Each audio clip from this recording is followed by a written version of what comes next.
What's the difference between your work and the psychological work? Well, I suppose you could say there are elements of psychotherapy in this. I think the main difference probably is that in this work we focus more on the soma. When I say the soma, I don't mean the body as something that we deal with our intellects. I mean the body as an intelligent entity on its own. So we don't know what is happening. The extraordinary thing about this work is that it can only really be done if we give up the limitations of knowing and let it become a revelation. Psychological work, obviously, basically, is there very effectively to deal with the soma. But in my opinion, in my personal opinion, there are levels of being, particularly deeply held pre-verbal trauma, which cannot be reached via intellectual processes. My own further personal belief is that all trauma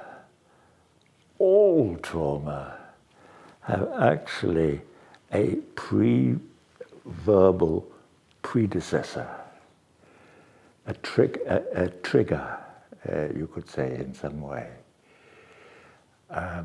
Modern science says that 90% of all pathology is based in stress, based on stress. The stress accumulates until it acquires a label. The label is this disease or that disease. We then focus on alleviating that label. About that point, we stop treating the person, but we start treating the label. So it's a kind of progression, but the progression, in my view, comes from an initial stress, which in all cases, I would like to claim, has a pre-verbal antecedent. And that will not be reached through verbal means, intellectual means. We have to completely surrender knowing, surrender our difference, work from the wisdom of the body, work from the heart, not from the intellect,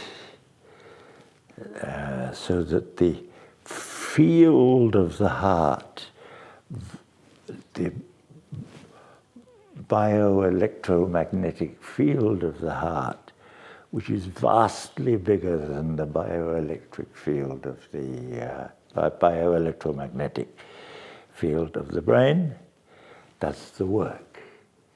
We as a separated person don't do the work. The therapist doesn't do the work. The work does the work. The therapist merely presents an environment. I'm making this feminine gesture as opposed to a masculine gesture. The therapist merely creates and holds an environment that makes it safe for the client to make that sometimes quite frightening journey into the underworld of their own unconscious and recover the treasure which is hidden there at the bottom of the cave, that treasure which we could call peace. It is there in all of us, if we can get out of the way enough to realize it. The route to that, the journey, the camino to that place where the treasure is that we have to bring back to the surface, is guarded by demons. Well, when the Greeks were making their mythology, they called them demons. Nowadays, we don't call them demons, we call them neuroses. Now, we've all got plenty of neuroses. I tried counting mine one day, and I ran out of numbers. So, what do we do with these demons that we discover on the route, which bar our path to the peace which is beyond understanding? It's no good cutting off their heads, they grow 7 more. We embrace them, realize that they are part of ourselves, and by incorporating them, by embracing them, by getting to know them by getting to know them better, we become more whole, more complete. We are incomplete. We are skewed in the direction of the masculine and the need to know, particularly in the last 600 years of this Cartesian era that we live in. How could doctors, therapists, and psychologists link this work to their way of working, you know? Yeah, well, I think this work can be used at all sorts of levels. It's by no means exclusive. I want to be quite clear that I have never thought or claimed that this work is better than this kind of work or that kind of work. Each has its place, each is important. Which is appropriate is the important question, which is appropriate to the case in point. Where we come from in ourselves when we are doing whatever we do, I think that is the important thing, not what we are doing. So this kind of work has been introduced particularly by an organization called HeartMath, who are doing some lovely work all around the world, to armed forces, to police, to doctors in hospitals, anywhere where there is a stress situation. Going back to what I said earlier, 90% of all pathology has its root cause somewhere in stress. So any occupation that causes or may cause a lot of stress, this becomes very useful as an additive, if you want to put it that way. Where did you get your conception about masculine and feminine? Yeah, we're not talking about gender, and it's very important to realize that we're not talking about gender. The masculine principle and the feminine principle are the two great initial powers which, when they work together, create the universe, the unity of the masculine and the feminine. The two principles exist in men and they exist in women. In recent times, when I say recent times, I mean the last 1,000 years or so. That's pretty recent in terms of history of the universe. There's been a almost total dominance of the masculine. So I need to say a few adjectives that are masculine and a few adjectives that are feminine, perhaps. Thinking is usually deemed to be masculine. Feeling is deemed to be feminine. Being is feminine. Doing is masculine. There are many more adjectives that we could use. Let's see. Outwards is masculine, inwards is feminine. The intellect itself, the brain, thinking is masculine. Feeling and wisdom are based in the heart, and they are labeled as feminine. Those differences are important to me, particularly when we're talking about wisdom. Wisdom is feminine. We lack wisdom. Our energy is totally obsessed with the masculine, with more, with knowing, with understanding. Understanding itself, by definition almost, is a limitation. Unknowing is feminine and is unlimited. So in this work, we try to focus a little on re-establishing a balance between the two, between masculine and feminine, so that creation can take place. Creation instead of repetition of habit.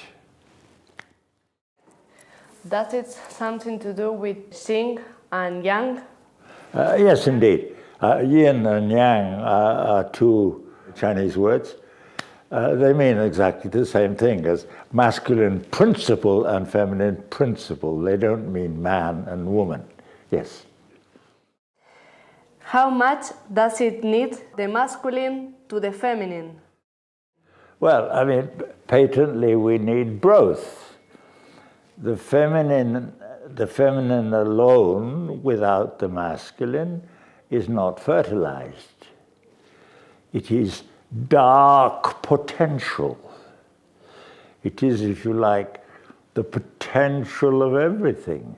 But of course it needs the masculine in order to bring out the potential into actuality. In human terms, you'd call that birth. What's the difference between feelings and sensations for you? Between feelings and sensations? Yeah. Okay. Yeah, it's very important because sometimes this is not easy to define in different languages. Feelings for me are probably what you might call emotions. That is to say, sad, happy, angry, fearful, especially fearful. These are feelings. Sensations are loud, soft, itchy, pain in the knee, heat, cold. Those are sensations. What does it mean to be present? That's a big question. What does it mean to be present? What I can tell you is that, and this comes from science, modern science, very modern science, it's a shocking statistic that between 95 and 99% of the time we are not present. We are being reactive to simply to life experiences from the past. If you like to put it another way, we are victims of our history, victims of our relationships, victims of our past, until we find a way of being in the present. So, what is in the present? A sudden serious catastrophe brings us into the present. For that second, you were in the present, and I was in the present. But only for that second. Soon we go back to being reactive. What else can I say? Inherently, I think, the feminine is present. It's the masculine that wants to go to the moon, to research here and there. Fundamentally, the earth, which is feminine, the planet, is feminine and is present. Leaving the earth, or the imagination going off in different directions, that is a masculine energy. I just wanted to add that. So there are obviously more ways than being present than having an accident. How can we be more present? Yeah, well, I mean, that's what I've been really trying to talk about in the last few seconds. One thing that is always present is sensation. In other words, if I have a pain in my knee, that is there now. I cannot have a pain yesterday, and I cannot have a pain tomorrow. So pain is present. The body is present. Sensation is present. So one of the things we can do, without doubt, is not to stop thinking. I'm not suggesting we get rid of thinking. Thinking is extremely useful. But we can combine the thinking with sensations and feeling. So let me go on a little bit more about that. Embryologically, in other words, our personal histories from egg to death has a kind of hierarchy about it. Every cell in the body has sensation. If you were to take one cell and put it in a little dish and put some acid on it, it will shrink. It will contract. So it has sensation. Sensations cannot be anything else but the present. Feeling can be feeling about something that is going on now, something is making me sad, or it can be something that I bring with me. Thinking, which is the third level of awakening of the human being, can be in Australia, in Iceland, in Uruguay. We can be thinking anywhere, past, present, and future.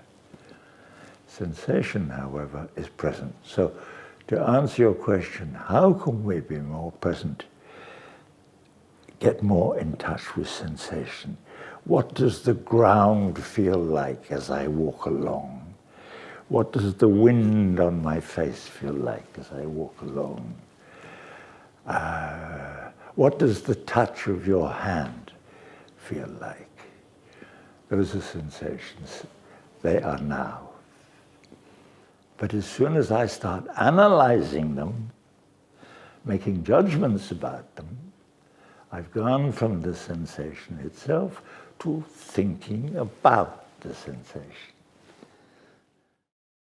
Is there a relationship between vacuum and stillness? I've never thought of that. And I don't think I want to think about it. Because I'm not in a vacuum. I am a total history of the universe is embodied in me. So I do not experience vacuum.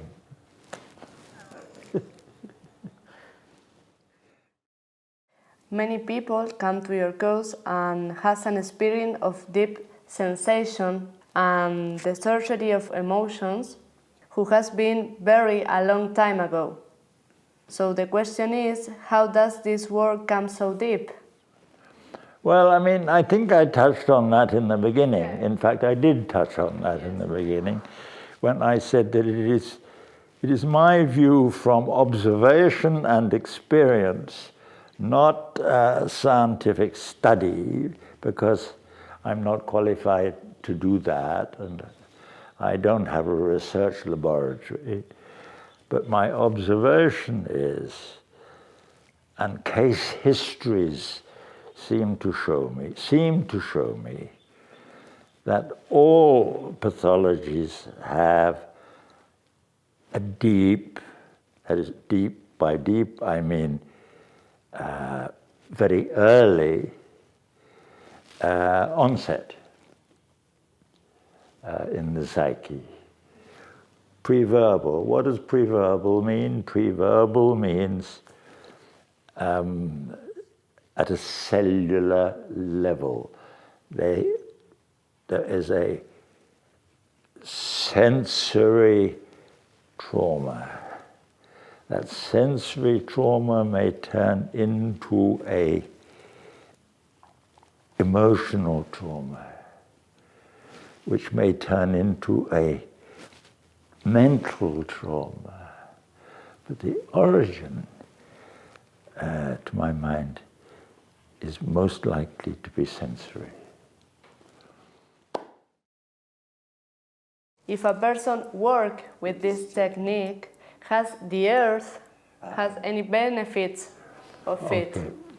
Yeah, I do believe that. I do believe that. I think it's a word that is much abused, but I think the potential of the work, the effect of the work, whether we can quantify it or not, and possibly we cannot, is actually cosmic.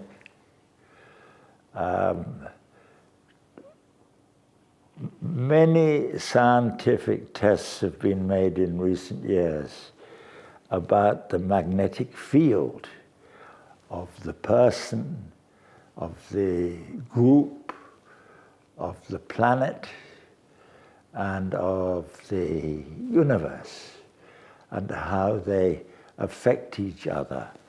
And continually scientific tests are being made all around the world. I've been reading about this very recently, and it begins to explain a little bit why this work works, that the the magnetic field is affected at this level. I can't tell you the scientific number of hertz or megahertz that are involved, but I take at face value what I read in scientific papers to some extent, and they claim that yes, we do affect not only each other, but if we get together in groups, we can affect a large multiple of people. So in other words, a group of 40 or 50 people has an effect on thousands of people. That begins to explain sometimes a little bit to me why this work can be so incredibly successful, even if one has no idea at the intellectual level what is happening.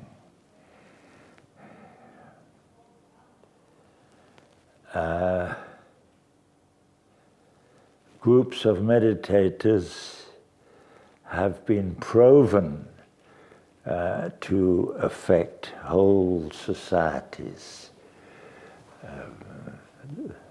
Yes. What have you learned from this work to your own life? Everything!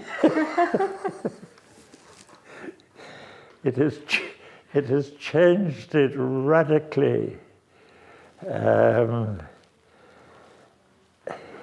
What I have learned is possibly not the right question, because it isn't about knowing.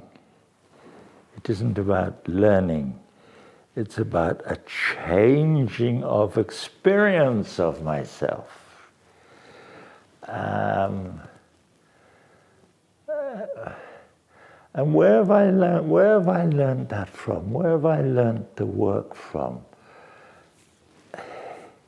I have done very substantial reading, I suppose, in my life. Philosophies, Eastern and Western, modern and ancient. But I've really learnt the work from babies.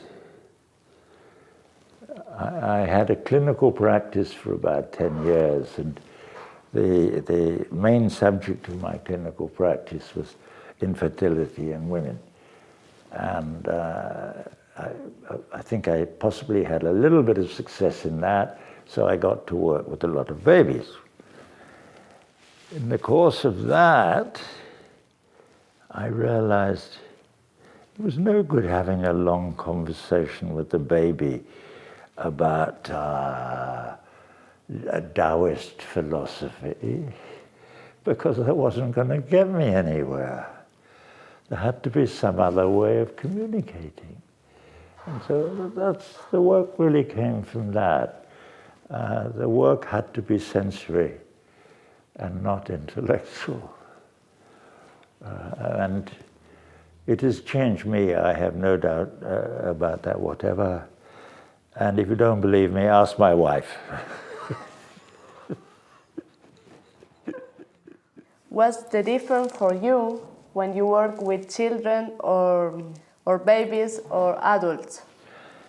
Okay, very, very little, only I would put it the other way around. I work with adults as though they were babies, because they are, all of us have inside us a baby. We have inside us hidden, masked by layers and layers of undigested life experience. But underneath all that is a baby. And that's where the initial trauma was. So I work with the baby. Where do you think the expansion of this practice can take us?